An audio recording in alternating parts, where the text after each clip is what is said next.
깨달음이란 자신의 존재와 하나됨으로써 느끼는 자연스러운 상태일 뿐입니다. 어떠한 힘 앞에서도 부서지지 않는 그 무엇, 겉가죽의 나보다 훨씬 위대한 그 무엇에 연결된 상태입니다. 내 이름과 모습 뒤에 숨어있는 본래의 나를 발견하는 것입니다. 이러한 연결 상태를 느끼지 못하기 때문에 진정한 나 자신으로부터, 나를 둘러싼 세계로부터 단절된 듯한 착각에 빠지게 되는 것입니다. 이러한 연결 상태를 느끼지 못하기 때문에 진정한 나 자신으로부터, 나를 둘러싼 세계로부터 단절된 듯한 착각에 빠지게 되는 것입니다. 자각하든 자각하지 못하든 스스로를 외로운 섬처럼 여기게 되는 것은 그 때문입니다. 그래서 두려움이 엄습하고 안팎으로 갈등이 생겨나는 것입니다. 태어나면 죽어야 하는 무수한 형태의 생명체 너머에는 영원한 오직 하나의 생명이 자리합니다. 그것은 저 너머에 있지만 모든 생명체 안에 깃들어 있습니다. 우리들 각자에게는 눈에 보이지 않고 영원히 부수어지지 않는 영원한 생명이 깃들어 있는 것입니다. 우리는 지금이라도 당장 가장 깊은 곳에 있는 우리 자신, 우리의 진정한 본질에 접근할 수 있습니다. 그러나 이를 생각으로 이해하려고 하면 안 됩니다. 이해하려고 하지 마십시오. 생각이 정지되었을 때만 그 본질을 알 수 있습니다. 지금 이 순간에 충만하고 강렬하게 집중하고 있을 때만이 진정한 존재 상태를 느낄 수 있습니다. 지금 이 순간에 충만하고 강렬하게 집중하고 있을 때에만 진정한 존재 상태를 느낄 수 있습니다.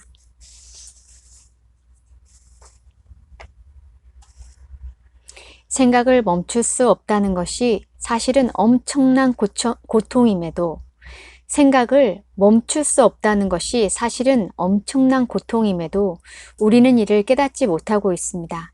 대부분의 사람들이 그런 고통을 겪으면서도 그것을 정상적인 것으로 받아들이고 있습니다. 그칠 줄 모르는 생각의 행렬이 소음이 되어 내면의 고요한 세계를 발견하지 못하도록 가로막고 있는 것입니다. 자신을 마음과 동일시하면 보이지 않는 장막이 생겨 고정관념에 사로잡히게 되고 말이나 이미지를 곡해하고 자기 나름의 판단을 내리게 되므로 진정한 관계를 이루지 못하게 됩니다.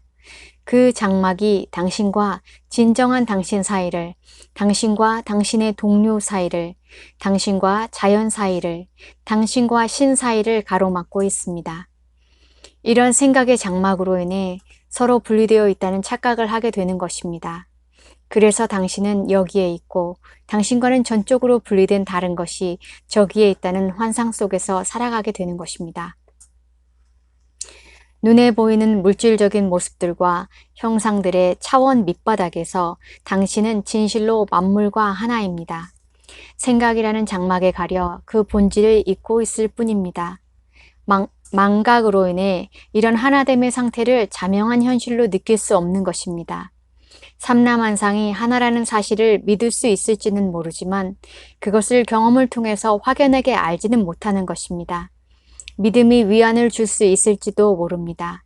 하지만 직접 체험하지 않고서 진정한 자유로움을 얻을 수 없습니다. 생각이라는 것은 일종의 질병입니다. 질병은 균형이 무너질 때 생깁니다. 균형이 무너진다는 것은 어떤 의미일까요? 예를 들어 몸 안의 세포가 분열하고 증식하는 것 자체는 당연하고 자연스러운 상태입니다. 그러나 이 과정이 몸 전체의 질서와 상관없이 계속된다면 세포들이 급격히 증가해서 병에 걸리는 것입니다. 올바르게 사용하면 마음은 아주 훌륭한 도구이지만 잘못 사용하면 대단한 파괴력을 갖게 됩니다. 더 정확히 말하자면 잘못 사용하는 정도가 아니라 마음이 우리를 부리는 상태가 되어버립니다. 잘못 사용하는 정도가 아니라 마음이 우리를 부리는 상태가 되어버립니다. 마음을 부리지 못하고 부림을 당하는 것이 곧 병입니다. 나를 내 마음이라고 믿는 것은 환상이요 기만입니다. 부림을 당해야 할 도구가 주인의 자리를 점령하고 만 꼴입니다. 자유를 향한 첫걸음은 점령한 실체인 생각하는 자가 진정한 당신이 아님을 깨닫는 데 있습니다. 이를테면 당신은 당신을 점령하고 있는 실체를 관찰할 수 있게 됩니다. 생각하는 자를 유심히 지켜보기 시작하는 순간 더 높은 차원의 의식이 활성화되는 겁니다.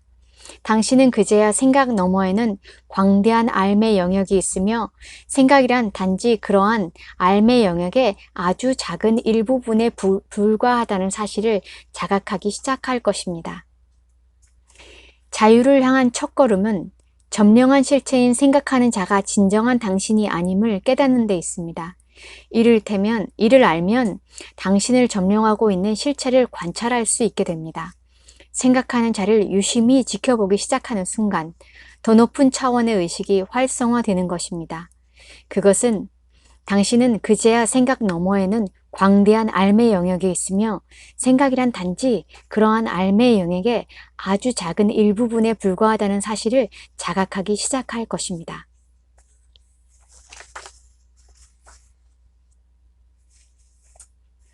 가능하면 자주 머릿속에서 들리는 목소리에 귀를 기울이기 시작하십시오. 가능하면 자주 머릿속에서 들리는 목소리에 귀를 기울이기 시작하십시오. 낡은 축음기를 틀어놓은 것처럼 오랜 세월 되풀이해서 들려왔던 사고 유형에 특히 주의를 기울이십시오. 이것이 내가 생각하는 자를 지켜보라는 의미입니다.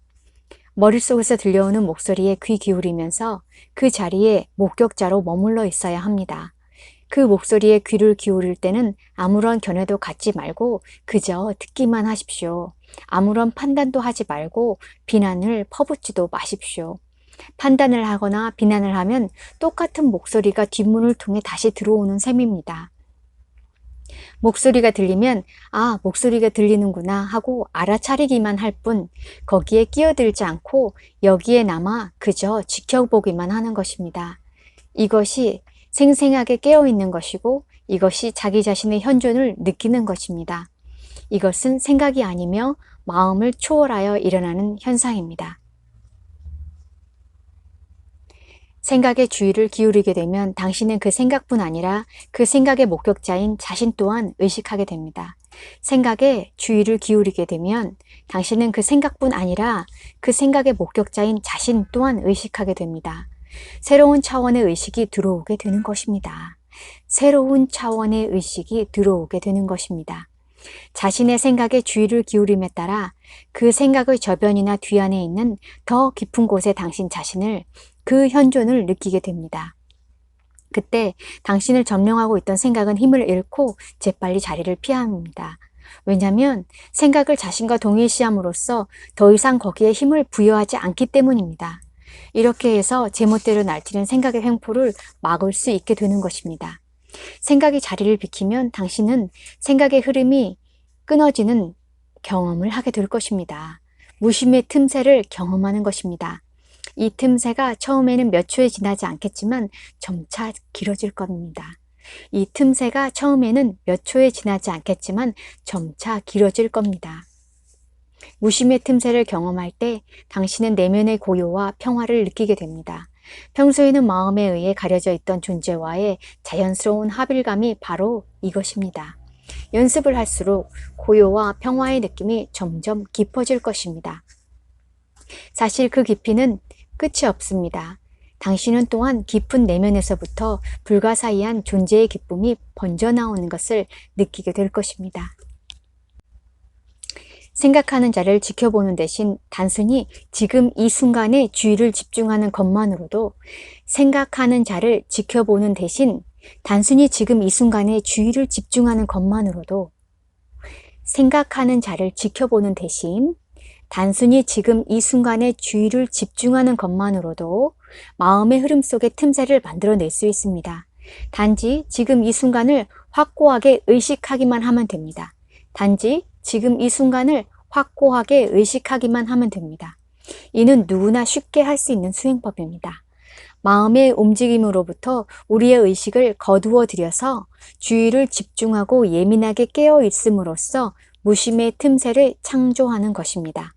이것이 명상의 핵심입니다. 이것이 명상의 핵심입니다. 이는 일상생활을 계속하면서도 할 수 있는 수행법입니다.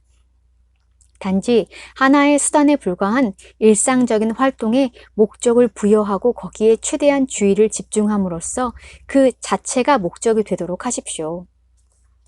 집이나 직장으로 통하는 계단을 오르내릴 때 그 계단 하나하나에, 걸음을 옮겨 놓는 동작 하나하나에, 들이쉬고 내쉬는 호흡 하나하나에 주의를 집중하십시오. 온전히 지금 이 순간에만 존재하십시오. 손을 씻을 때에도 거기에 수반되는 모든 감각에 주의를 기울여 보십시오. 물이 흐르는 소리와 물이 닿는 느낌, 손의 움직임, 비누의 향기 등을 놓치지 마십시오. 자동차를 탈 때에도 문을 닫은 후 잠시 모든 동작을 멈추고 호흡의 흐름을 지켜보십시오. 고요하지만 강렬한 현존의 감각을 느껴보십시오. 그렇다면 이러한 수행이 얼마나 성공적이었는지에 대해서 어떻게 알 수 있을까요? 당신이 어느 정도로 내면의 평안을 느끼는지가 그 기준이 될 수 있을 것입니다. 깨달음을 향한 여정에서 가장 중요한 단계는 마음을 자기 자신과 동일시하지 않는 법을 배우는 것입니다. 깨달음을 향한 여정에서 가장 중요한 단계는 마음을 자기 자신과 동일시 않는 법을 배우는 것입니다. 마음의 흐름 속에서 어떤 틈새를 만들 때마다 의식의 빛은 점점 더 밝아집니다. 그러던 어느 날 마치 아이의 재롱을 보면서 미소 짓듯이 머릿속에서 들려오는 목소리를 향해 미소를 보내고 있는 자신을 발견할지도 모릅니다. 더 이상 마음에 의존하지 않게 됨으로써 마음이 지어내는 내용물을 심각하지 않게 받아들일 수 있게 되는 것입니다. 마음은 도구이며 연장입니다. 마음이란 특별한 과업에 사용하기 위해 거기 존재하는 것입니다. 일이 끝나면 내려놓아도 됩니다. 사실 대부분의 사람들이 하는 생각 중에서 80~90%는 반복적이고 부질없는 잡념에 불과합니다. 더구나 부정적인 성질을 품고 있을 때도 적지 않아서 대부분의 생각들이 해롭다고 말할 수도 있을 정도입니다. 당신 자신의 마음을 잘 관찰해 보면 내 말이 사실임을 알게 될 겁니다. 부질없고 해로운 생각들로 인해 소중한 에너지가 새어나가고 있는 것입니다. 꼬리를 물고 이어지는 생각의 행렬이란 사실 중독이나 다름없습니다. 중독이란 무엇일까요? 간단히 말하면 내 마음대로 멈출 수 없는 것입니다. 중독이란 무엇일까요? 간단히 말하자면 내 마음대로 멈출 수 없는 것입니다. 자기 자신을 마음과 동일시하기 때문에 생각에 중독되는 것입니다. 자기 자신을 마음과 동일시하기 때문입니다. 마음의 내용물과 활동이 곧 자기 자신이라고 생각하기 때문에 우리는 거기에 중독되는 겁니다. 우리는 생각을 멈추면 자신의 존재 또한 끝장날 것이라고 믿고 있습니다. 우리는 생각을 멈추면 자신의 존재 또한 끝장날 것이라고 믿고 있습니다. 인간은 성장함에 따라 개인적이고 문화적인 조건의 기초에서 자신이 누구인가에 대한 이미지를 만들어냅니다. 이러한 거짓된 자아를 에고라고 합니다. 인간은 성장함에 따라 개인적이고 문화적인 조건의 기초에서 자신이 누구인가에 대한 이미지를 만들어냅니다. 이런 거짓된 자아를 에고라고 합니다. 에고는 마음의 활동으로 이루어지며 끊임없는 생각을 통해서만 유지될 수 있습니다. 에고라는 용어는 사람에 따라 의미가 다를 수 있겠지만 내가 그 말을 사용할 때는 무의식적으로 자기 자신을 마음과 동일시함으로써 창조된 거짓된 자아를 뜻합니다. 지금 마음은 내가 아니다라는 장을 읽고 있는데요. 이게 얘기가 길어서 한번 끊고 다음 편에 계속하겠습니다.